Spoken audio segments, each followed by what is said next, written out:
Últimas lecciones de Derecho Romano. Me llamó don Fernando al teléfono de casa. En cuanto contesté, me reconoció. Hombre Enrique, me alegra poder hablar contigo. Yo sabía que me llamaría, pero esperaba que no lo hiciera. Don Fernando, qué alegría, ¿cómo está? Muy bien. La voz de don Fernando era siempre tensa, como fingiendo una cortesía que con los años se había hecho costumbre. Siempre había sido un calvo atlético, rapado, delgado y terso. Te llamaba porque teníamos pendiente una cena. Yo sabía que teníamos pendiente una cena y que, llevado por su cortesía, no dejaría de llamarme para cumplir con su promesa. Don Fernando era mi antiguo catedrático de Derecho Romano. Yo había sido su alumno en el curso 82-83. Había estado 30 años sin saber nada de él, pero por un cúmulo de casualidades ahora estábamos de nuevo en contacto y él sentía que me debía una cena. Don Fernando, no hace falta, de verdad. Yo estoy ya suficientemente contento de haber podido presentarle el libro y no necesito nada más. El libro. El libro había sido una novela sobre duendes que el catedrático de Derecho Romano había escrito y que él creía que era una maravilla. A mí me divirtió mucho la propuesta de presentárselo a mi viejo profesor y participé. Lo pasamos bien y usted me regaló su libro. Pero yo quiero darme la satisfacción de poder compensarte con una comida y una charla ya más tranquilos. El día de la presentación casi no pudimos hablar. Estaba firmando libros y me dijiste adiós. Sí, porque le vi tan rodeado de amigos. Vino Alberto a recogerme y nos fuimos a cenar. Realmente fui yo el que le dije a Alberto, sácame de aquí rápido. Me incomodaba mucho tener que quedarme y que se sintiera en el compromiso de llevarme a cenar con sus amigos. No se preocupe, don Fernando. No, no me preocupo. Y por favor, llámame Fernando. Sí, perdone. Es la costumbre de la facultad. En la facultad yo tenía 18 años y él debía de tener 38. Estudié esa carrera durante 8 años, pero no conseguí terminarla. Luego me dio por la filosofía y me matriculé en la carrera con 27. Nunca pensé que fuera a terminarla, pero 6 años después lo hice. Y 7 más tarde llegué a ser doctor. Y como siempre había estado escribiendo de lo angustiante que es la vida para quien no consigue un lugar en ella, conseguí publicar varios libros y dar clases y ahora, a los 50, también era profesor de universidad, pero de creación literaria. Por eso había llegado de nuevo él a mí, porque era el escritor más importante que compraba libros en la librería en la que le iban a publicar su libro de duendes en una edición casera. Y quiero comprarte algo. ¿Qué te puede interesar? A mí me gusta regalar antigüedades o libros. ¿Qué te gusta? Fernando, por favor, no hace falta. Cenemos y ya está. No, ¿qué te gusta? No te conozco mucho. ¿Cuáles son tus gustos literarios? Yo sabía que él no iba a cejar y me iba rindiendo cortésmente fase a fase. Puestos a prefiero un libro, le dije. Fernando, hagamos una cosa. No me compres algo que me pueda gustar a mí. Cómprame algo que te guste a ti y así me quedo con el recuerdo de algo tuyo, que a ti te importe. Yo sabía que estaba quedando bien porque aceptaba su regalo. Le pedía un libro y le daba toda la libertad. Pero también pensé que mi frase, oída desde fuera, sonaba algo fúnebre, como diciendo, quiero un recuerdo tuyo ahora que te queda poco de vida. Para mí será un tesoro de mi antiguo profesor. Él aceptó y fijamos un día para ir a cenar. Pero antes de colgar, le propuse invitar a Alberto, mi compañero de clase del colegio con el que accedí a aquella carrera y que también se hizo profesor de Derecho y asistió a la presentación del libro. Ellos sí se habían tratado durante esos 30 años. Para mí, quedarme a solas con don Fernando era muy incómodo. Todos sabemos con quién podemos estar relajadamente y con quién no. Él era uno de los no, o al menos un no por ahora. Y con Alberto sabía que me iba a sentir más relajado o distendido. Distendido por pertenecer a la mayoría, 2-1. Realmente yo admiraba a aquel hombre.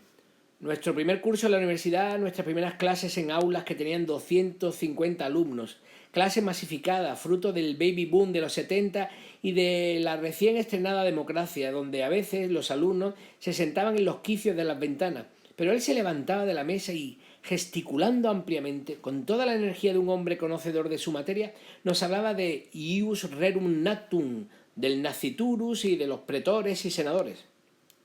Era una especie de gran cuento de romanos narrado por un gran comunicador.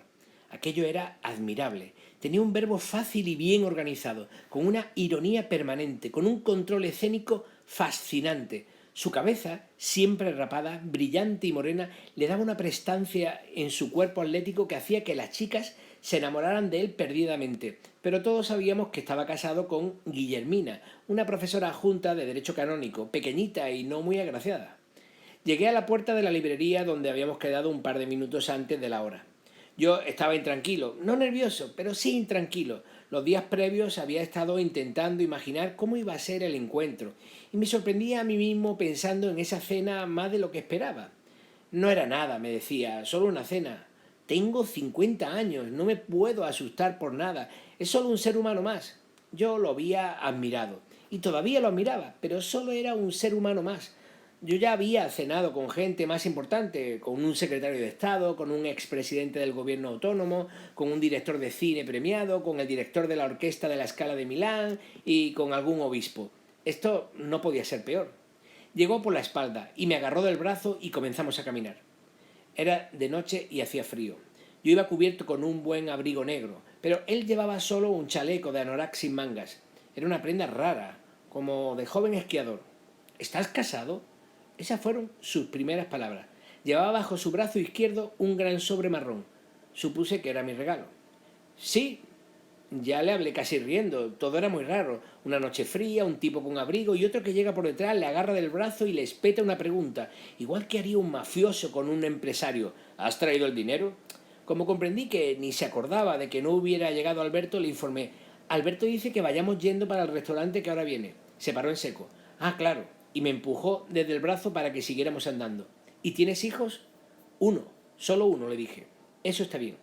Mi hijo tiene dos y yo le he dicho que lo ha echado todo a perder. Que si va a tener 20. Yo me enamoré, no sé si lo sabe, me enamoré perdidamente. Movió su mano como cuando nos hablaba de la toga praetexta, teatral y cómicamente. Me casé con ella. Mi segundo matrimonio, aclaró, y ella me pidió tener un hijo. Yo me lo pensé mucho, muchísimo. Yo no dejaba de sonreír, estaba metido en medio de la comedia nada más empezar. Seguíamos en la misma calle donde nos habíamos citado y ya me estaba hablando de su divorcio. Pero dije que no. No me veía yo empezando de cero con un niño, las noches, los días de parquecito, empezar de nuevo. Y que además luego lo dejas huérfano pronto, afirmé yo, empezando a jugar al juego fuera este cual fuese. Porque aunque te mueras 25 años después, es duro para un muchacho quedarse sin padre a los 25. Es verdad. Su exclamación fue sincera, como si lo hubiera pensado en ese momento por primera vez. Hablamos de dónde ir a cenar y me negué a aportar idea alguna. Sabía que estaba con una de esas personas cuyo ego había estado henchido desde los 25 años, si no antes, y que seguro tendría las ideas muy claras. Recientemente había vivido una situación parecida, en la que le proponía ideas a una persona mayor y parecía que ni llegaran a computar en su cerebro como opciones, por no conocerlas él personalmente. Me dijo que había tres posibilidades: un restaurante que él conocía, una pizzería y otro tercer restaurante del que tenía alguna referencia. Estábamos en el centro de la ciudad y había muchas opciones, pero que entre las tres opciones hubiera una pizzería me pareció ligeramente denigrante. Esa era una de las razones por las que yo no quería que me invitara a cenar. No quería ser un compromiso para nadie, una obligación que hay que cumplir por el protocolo. Si me valoraba, si realmente valoraba que le hubiera presentado el libro, yo, el escritor más famoso que compra libros en la librería que le editó su libro, debía invitarme a un buen restaurante, uno de los de su categoría. Si terminaba por invitarme a una pizzería, es que me trataba todavía como a su antiguo alumno con el que tiene un compromiso. Terminamos en la pizzería. La pizzería, una franquicia, se llamaba La Mafia se sienta a la mesa. Cuando entramos intenté hacer un comentario ingenioso, algo para que él considerara que su antiguo alumno veía más allá del común de los mortales. Vaya nombre de la pizzería, le dije. Esto es como si estuviéramos entrando en una pizzería que se llamara Los nazis se sientan a la mesa y nosotros, elevé el tono intentando hacerlo cómico, nos sintiéramos orgullosos de ello. Él apenas esbozó una sonrisa y siguió adelante en pos de la mesa que nos ofrecía el camarero. Y lo peor, agregué, para hacer la aportación más profunda, es que la mafia sigue existiendo y en este mismo momento se está cargando a alguien en Calabria. Me volvió a mirar como intrigado. Yo sentí que el comentario había dado en el blanco, pero el blanco tenía una coraza de bronce fabricada de ego. Como no me hizo el más mínimo caso, sentí que al menos había aprovechado para criticar a la pizzería. A lo mejor se da cuenta de que estoy afeando la pizzería, pensé. Que se joda por invitarme a una, concluí. Pero me temo que ni se dio cuenta de ello. Al sentarse, abrió el sobre marrón de burbujas que había llevado debajo de su brazo desde que nos encontramos. te he traído este libro que compré en Francia cuando vivía en Bolonia. Era un libro de cuentos de Maupassant, con una cubierta de pasta dura con unas sencillas siluetas en color burdeo muy avejentado. Mira qué estilo tiene la cubierta, serena y atractiva a la vez. Lo tomé entre mis manos, lo palpé con todo el cuidado que me era posible y puse la mayor cara de admiración de la que fui capaz. Abrí la primera página y vi que en tinta de bolígrafo muy desgastado venía escrito solo un nombre y un año: Marsella, 1964. Pero es suyo. Esta vez mi expresión de admiración fue más sincera. Fernando, me emociona muchísimo este regalo. Es algo tuyo. No sé, pensé que comprarías algo, pero traerme un libro de tu colección para mí es un placer. Tengo cosas, muchas cosas, y me alegra poder repartirlas, que las tengan otros y que las disfruten otros. Siempre que pasábamos por Francia, camino de Italia, yo visitaba tiendas de libreros viejos. En Marsella hay excelentes librerías. Nos íbamos allí y nos pasábamos horas mirando libros. Qué bonitas las ilustraciones. Esas están hechas a plumilla. ¿La ves? Preciosas. El libro estaba por supuesto en francés.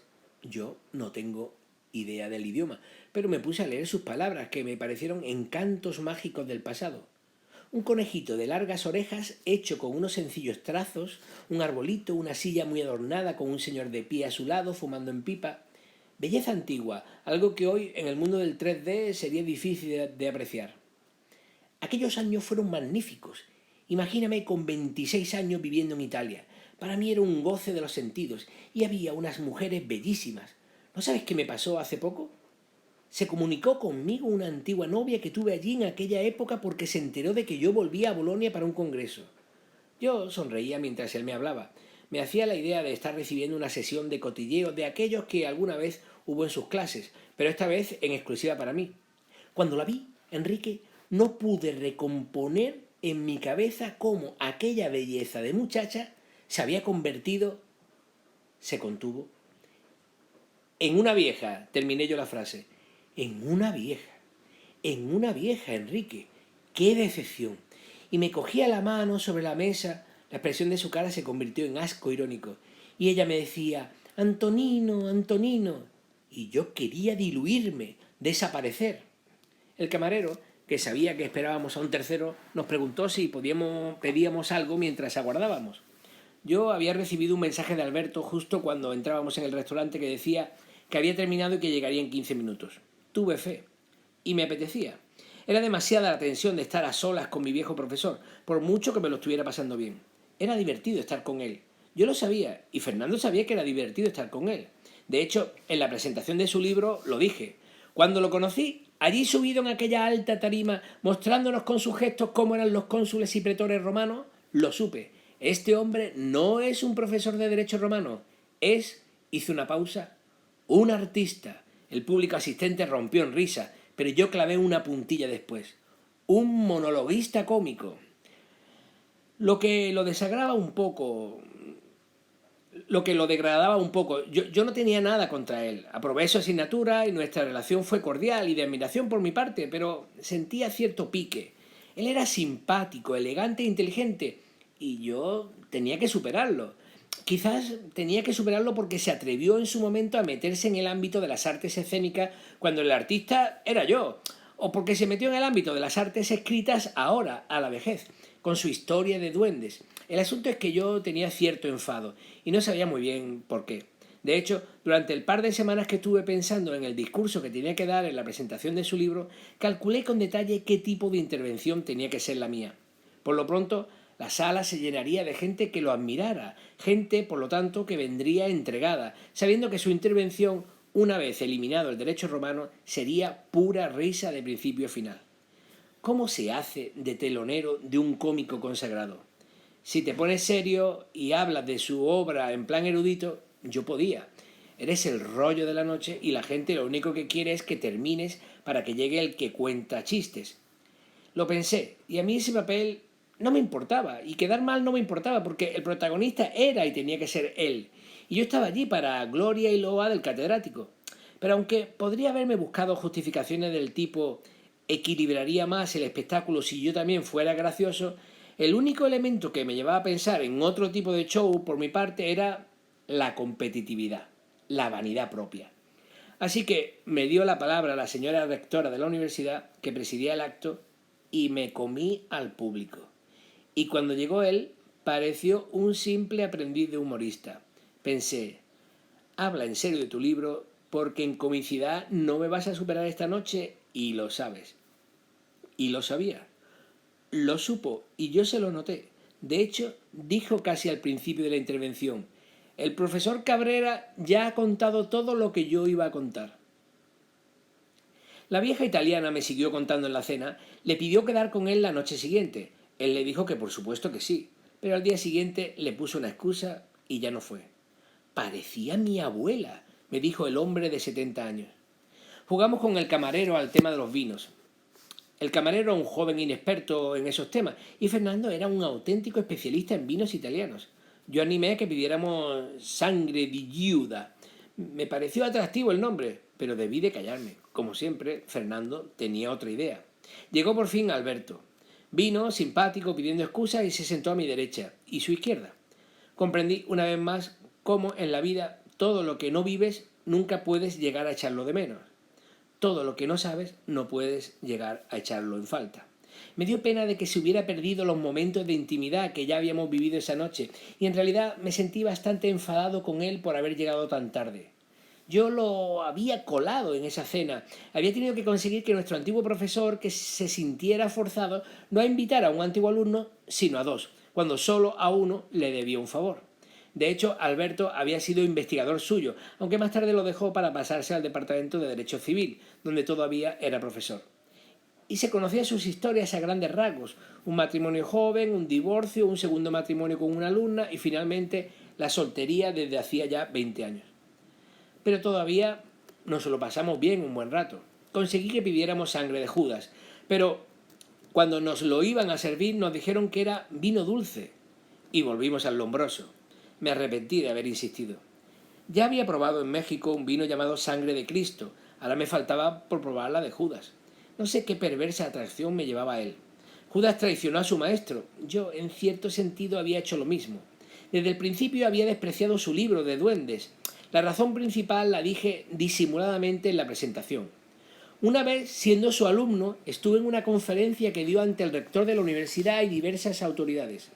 En ella, don Fernando, empezó por saludar, en primer lugar, a los duendes que poblaban aquel paraninfo y después a las autoridades presentes.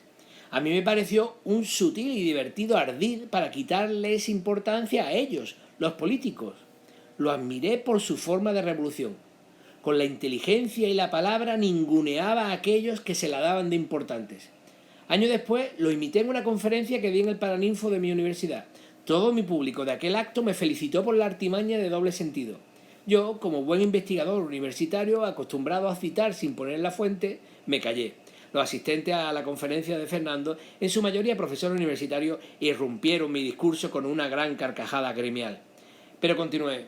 Por eso me pareció tan decepcionante que cuando me entregaron su libro constatara que su amor por los duendes era auténtico y no una pose política revolucionaria. La sala rió y aplaudió un buen rato. Pero la verdad era que yo lo estaba dejando fatal. ¿Qué estábamos haciendo allí? ¿Presentar el libro de un auténtico friki de los duendes o el libro de un intelectual que usa a los duendes como metáfora de un mundo que debería ser pero que no es? Yo acababa de confirmar que era lo primero, y el público reía de la constatación de lo pobre de su propuesta. Judas era vitoreado por el pueblo, el carpintero era crucificado. Trajeron el Lombroso. Estaba fresco, pero era vulgar. Pedimos por fin las pizzas. Alberto nos habló de las razones de su retraso, pero sonreía nervioso. También le debía de parecer curioso vernos a los dos alumnos que un día, con 18 años, estuvimos en su clase sintiéndonos muy pequeños a su lado, sentados hoy en pie de igualdad, viendo cómo se deshace en el tiempo quien fue una gran figura para nosotros. Así también estaríamos nosotros algún día, sentados con alumnos jóvenes o maduros, contándoles historia de los años 80 o 90 de un siglo ya pasado, intentando justificar nuestra vida. ¿Cómo no llegar a ser tan patéticos? Seguro que a esa edad ya nos importa un pito que un jovenzuelo piense que el viejo profesor es patético, pero ahora, con 50 años, Yo no quería que eso me llegara. Pedimos por fin las pizzas y Alberto y él comenzaron a hablar de la profesión de abogado. Don Fernando mostraba toda su satisfacción por no haberse dedicado al ejercicio de la profesión. «¿Cuánto trabajáis?», decía. Quien haya conocido al cómico francés de los años 70, Louis de Funès, podrá traer a su memoria sus gestos con las manos y la cara a la vez, gestos de un enfado cómico que don Fernando tenía interiorizados en su ser. Yo he trabajado 4 horas a la semana la mayor parte de mi vida y eso me ha permitido tener mis hobbies, mi tiempo para mí. Luego he estado en la facultad muchas más horas, claro, pero no es lo mismo que vosotros. Y los problemas que se llevan a casa, añadí yo, que pensaba más o menos como él. Mi hijo, tú lo conoces, se dirigió Alberto, está todo el día liado. Tú sabes que trabaja para nosotros en Madrid, ¿no? Sí, sí, procurador. Su gesto fue de desagrado y de ligero desprecio. ¿Cómo un hijo suyo terminaba siendo una especie de administrativo de abogados?, parecía pensar. Cuando tienes un padre brillante, con éxito profesional y social, ¿qué cuesta arriba se te tiene que poner la vida sabiendo que estás condenado a intentar superarlo y que posiblemente nunca lo consigas? Yo también lo pensé en ese preciso momento con relación a mi hijo. ¿Qué posibilidades tenía de montárselo mejor que yo? Profesor de universidad, escritor de cierto éxito, artista reconocido, viajero. Me di cuenta entonces de que volvía a estar en una clase sobre la vida y sobre la madurez.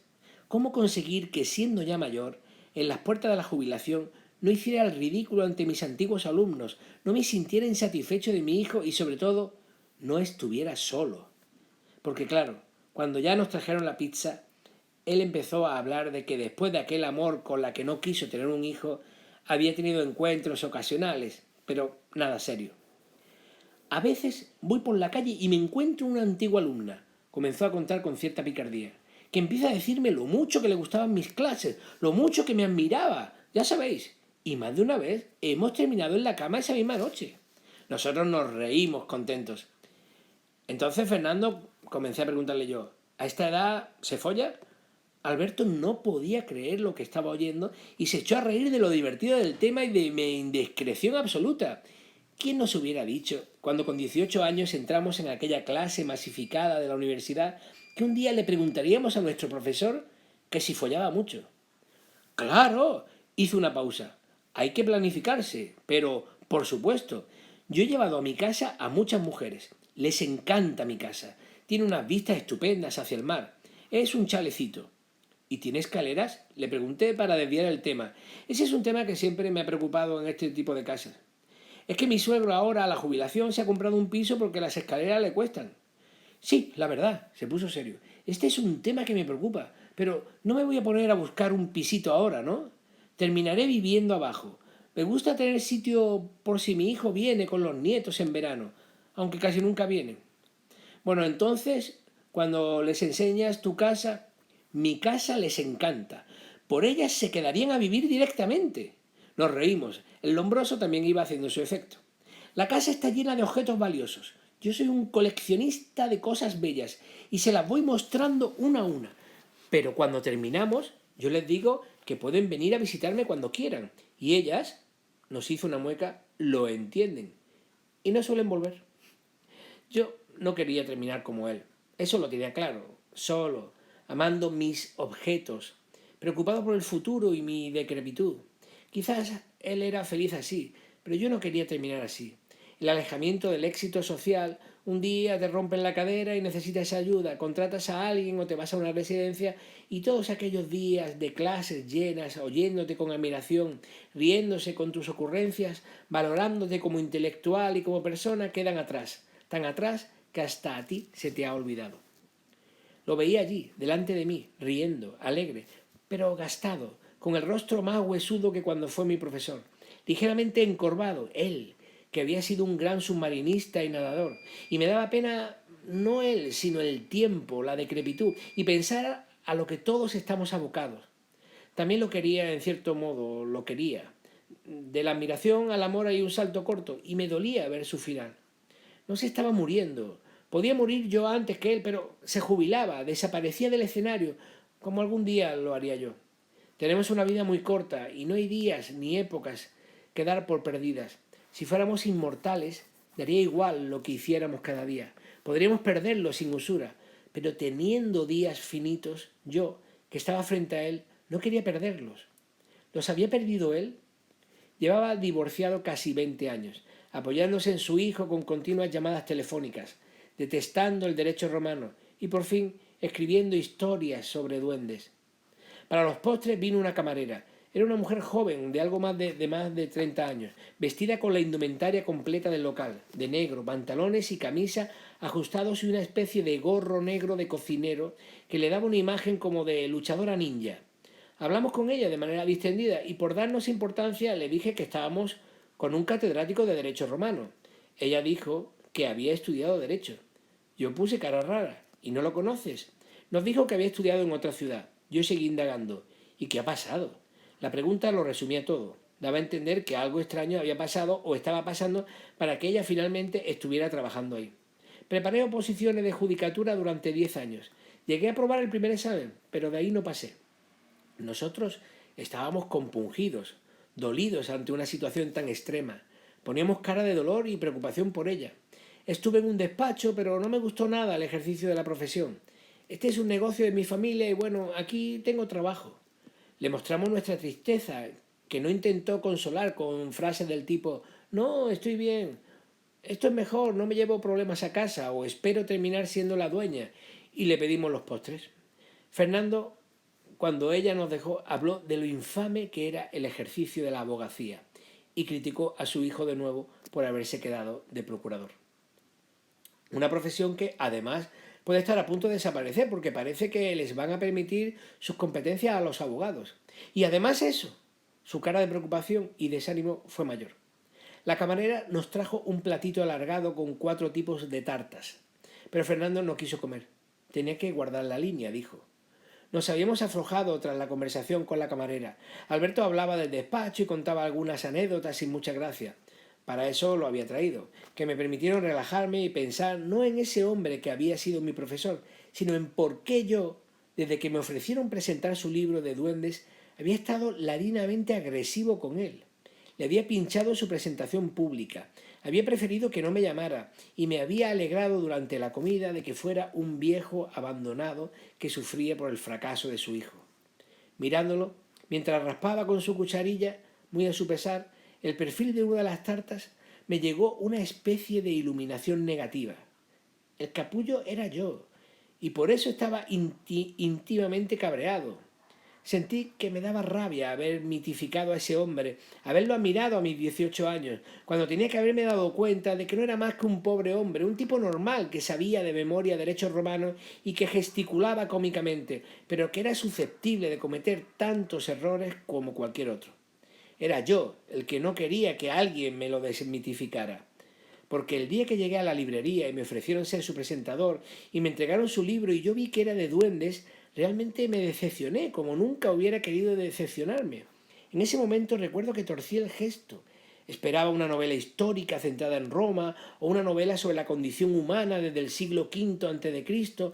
o sobre un profesor de universidad enamorado de una estudiante de filosofía del derecho. Pero era una novela sobre duendes, aquellos a los que saludó en el Paraninfo.